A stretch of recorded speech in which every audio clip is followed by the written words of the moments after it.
Welcome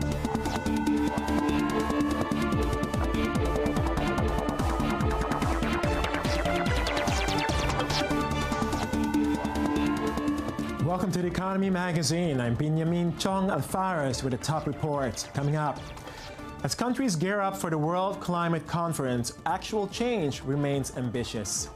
And crocodile husbandry in Zimbabwe offers a spark of hope. First, the headlines. The European Union risks pricing itself out of the global economy by excessive regulation, British Finance Minister George Osborne told British business leaders. Osborne said the EU should ensure it is a place where businesses invest and jobs are created. Instead, rules and regulations, financial services legislation, and red tape hurt the trade bloc's competitiveness. Following an outright election win for Osborne's Conservative Party, a referendum on EU membership by the end of 2017 is likely, and migration is a focal point in that debate. And we must also address the genuine public concern about people who come to this country to claim our benefits, not bury our head in the sand and think that this doesn't matter. And the Prime Minister has set out the changes on welfare that we want to see. European lawmakers unexpectedly voted for tighter controls on conflict minerals from war zones, barring them from the European supply chain. The aim is to ensure profits from blood metals do not go to warlords in countries like the Democratic Republic of Congo. Blood metals include tungsten, tin, tantalum, and gold, which are often used in computers and mobile phones. The new law is inspired by a 2010 financial reform law requiring U.S. companies to inform regulators if they use metals from Congo or its neighbors.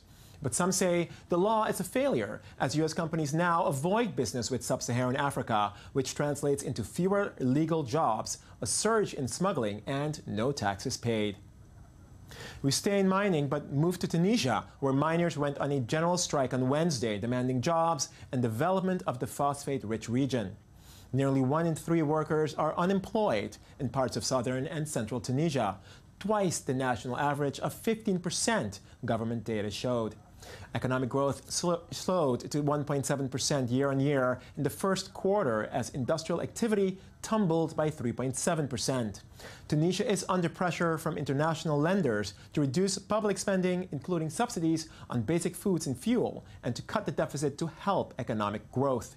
But social tensions make cost-cutting sensitive. We have a lot of problems. The demands of the people must be taken into consideration. We don't want a quick fix decisions. And leaders must listen to demands of the people. The government must send an official who should take note of citizen needs without rephrasing them. Syria's Bashar al-Assad regime hopes to receive a credit line from Iran of around $1 billion after the two governments signed economic agreements. The money will be used to buy basic goods, an assistant to Syria's economy and foreign trade minister said on Wednesday. Tehran is Assad's most important regional ally, and its financial aid is pivotal to the Syrian government. The fresh stipend follows a previous $3.6 billion injection, which is nearly finished. It will secure the flow of essential goods and materials from the granting state to the country granted by the line. Yes, there was a previous credit line which is almost finished, and it was used for the priorities in Syria. A steep share price fall shaved more than $25 billion off the market capitalization of Golden, a Hong Kong conglomerate. Prior to the plunge, the little-known company had surged 356% in 2015 alone, peaking on Friday at a market cap of $30.8 billion. Golden's precipitous fall follows a similarly steep sell-off in Hanergy thin film and its intensified questioning of how Hong Kong's stock exchange is regulated. Hong Kong does not limit single-day share price moves, so stocks can theoretically fall to zero or double in a day. But unlike most other big markets, stocks can also be suspended for months or even years, effectively trapping investors. Though global warming is increasingly an accepted fact, acknowledged by world leaders, actual change in policy is slow in coming. And while governments fail to implement the necessary changes, the World Climate Conference may serve as a litmus test for our collective future. Time is short, 6 months before the World Climate Conference, and only 37 of 196 countries have contributed to the prep work. The central challenge is to enact strong measures to reduce CO2 emissions and limit global warming to below 2 degrees centigrade compared to pre-industrial levels. François Hollande, who will host the summit in Paris in late November, called on all nations to step up. You must make your contribution as soon as possible. And first of all, developed countries. When it comes to the poorest countries, France, and not only France, is ready to help you formulate your contribution. Meanwhile, Germany has pledged over the next 5 years to reduce its emissions by 40% compared to 1990 levels. The European Union at large has pledged the same over 15 years, and these aims go broader. We will announce at the conference in Paris that the global long-term goal is a reduction of at least 60% in greenhouse emission compared to 2010. That would mean a global reduction of at least 50% compared to 1990. Yes, it is very ambitious, but we believe that if we join forces, we'll be able to manage that. One challenge is to convince economic powerhouses and major carbon emitters such as the United States and China to enable real energy transition, both through domestic policy and through support for poor countries. Germany wants to lead by example and could contribute 4 billion euros to a green fund, which already sits on 10 billion euros. Still, environmental protection group Greenpeace remains skeptical. We expect from Chancellor Merkel and President Hollande that they give a clear signal for ambitious climate protection by the end of the year, and that they outline a long-term vision to phase out dirty coal and oil and to invest into renewable energies. As more and more are uncovering the dire need for renewable energy to take center stage in economies around the world, the failure of the Copenhagen summit in 2009 to secure a solid agreement is still a fresh wound. Still, a strong axis between Berlin and Paris may be a small but important step toward facing the immense challenges ahead for the planet. As the Greek government continues to butt heads with its creditors, Athens is slowly running out of money, and a Grexit or Grexident seems increasingly unavoidable. With us in the studio to discuss the likelihood of such an event is Eran Peleg, Chief Investment Officer of Clarity Capital. Mr. Peleg, thanks for joining us. Hi, pleasure to be here. So what are the chances we see a Greek exit happening? Well, I still believe that it's more likely that they stay in rather than leave. I think both European countries and the IMF prefer that they stay in, and both Greece itself prefers to stay in. European countries, I think, first of all, I think they appreciate many of the economic adjustments that have been made in Greece over recent years, many of which I think the kind of media or even investors have missed. And I think they appreciate that, and they will look to accommodate them. Of course, that was under the previous regime. We're talking about a new regime here under Syriza, which has very blatantly said, we serve our people first, and you guys, your creditors, you come later. Yeah, so I think a compromise will be reached at the end, and we see in recent days. I mean, I think that was even stated quite clearly by the Greek Prime Minister as well. Well, they keep on saying that, but we'll actually see what happens, right? And ultimately, would Greece leaving the Eurozone be such a bad thing? So I think not necessarily. I mean, definitely it would be very difficult for Greeks initially, and if they default, if they leave the Eurozone. But even from the Greek perspective, from a medium and longer term perspective, leaving the Eurozone would enable them to regain their competitiveness much more quickly by establishing a new, much devalued currency, which would help them export, obviously, cheaply. Again, presuming that they'll actually take the necessary steps in order to get their economy in shape.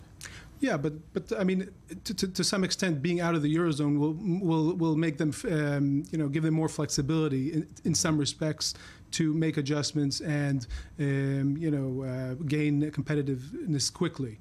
On the European side as well, I think, if Greece does leave, A, it will reaffirm the notion that, if you're in, you have to play by the rules, A.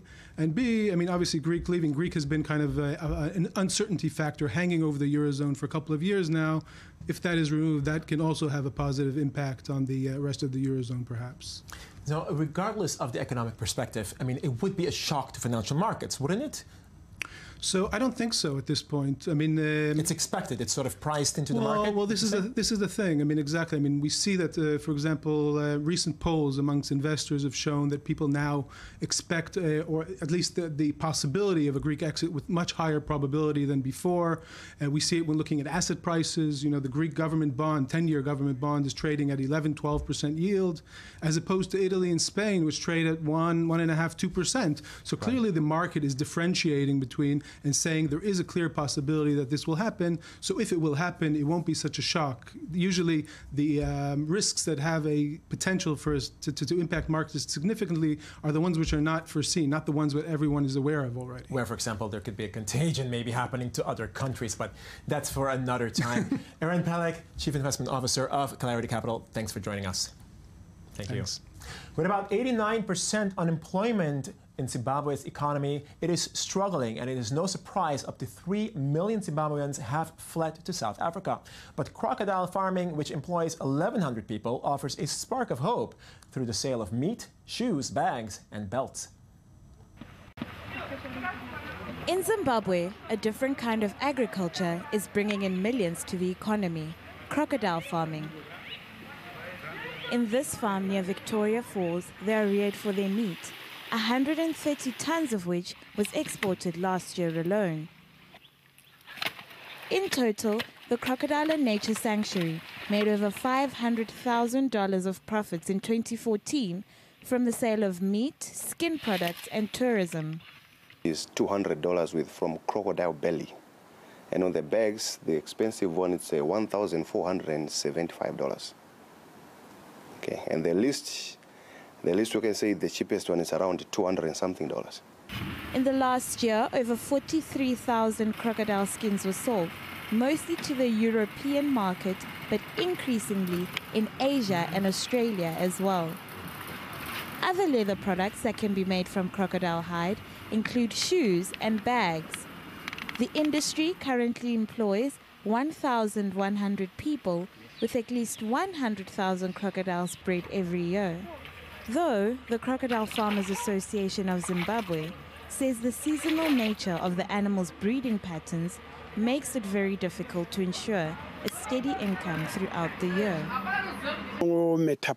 They mate in the middle of April, May, June and July, and then they lay their eggs between August and September and hatch in November and December. Meaning eggs take 3 months to hatch. Those not killed draw in cash as tourist attractions. And with Zimbabwe's economy still struggling, this growing industry represents at least one profitable sector. And now for a look at some articles from the world press at how our money is being spent and how it shouldn't be spent in Media Watch with Daniel Roth. So Daniel Roth. How's it going? You have more on minimum wage, I understand. Yes, yesterday we spoke about this big announcement from the LA Student Council, I was about to say, the City Council. Yes. That they're lifting the minimum wage over the next 5 years to $15 an hour. Which I met with some cynicism. Right. And actually, you know, there's a lot of cynicism on every end of the conversation. You've got business owners saying, "Look, we're not going to make enough money." Right. You got big businesses that maybe will have an easier time, and small businesses that may have a tougher time. But actually, there's more data out about this in LA. You'd make $15 an hour if you work a regular person's schedule, 40 hours a week in America, without taking any days off. You'll make just over $30,000 a year. Okay, that's how much you'll make. Now, according to 2013 data, you need at least $34,000 to be a single person living in LA in any kind of respectable way. So you're talking about, even though this is a massive hike from $9 an hour to $15 an hour over the next 5 years. It still doesn't cut it. It still doesn't cut it. And this is just if you're a single person. If you're a single parent with one kid, so you're taking care of one dependent, you're going to need twice that. You're going to need $60,000 a Way to year. go on family planning. Wow. It is unbelievable, and it really begs the question, are we looking in the right ways to alleviate poverty? minimum wage, most experts say, is a start. It does help. At the end of the day, you give someone more money, you give them more of a chance to do the things that they'll value in their lives. They'll give them more of a chance to eat, more of a chance for rent. More money, even if you were to look at it from the other perspective, to actually invest in the economy. They'll buy more. And so all of the economists in this day and age who are being taken seriously sort of in the Western conversation are talking about the need for people to invest in the economy in order for the economy to work, that's the basis of the capitalist system. But it's a really interesting question. So what is the solution? If $6 an hour's difference, which is what they just agreed to, which was a huge, huge deal in a lot of cities and a lot of counties, and nationally they haven't agreed to it. What's the real answer? Well, and we expect you viewers to tell us what the real answer is. And that is the end. Daniel Roth, thank you very much for joining us. Thank you. The end of our economy show for today. I'm Binyamin Tjong-Alvares. Thanks for joining us, and do send us your answers. What is the answer? Thank you.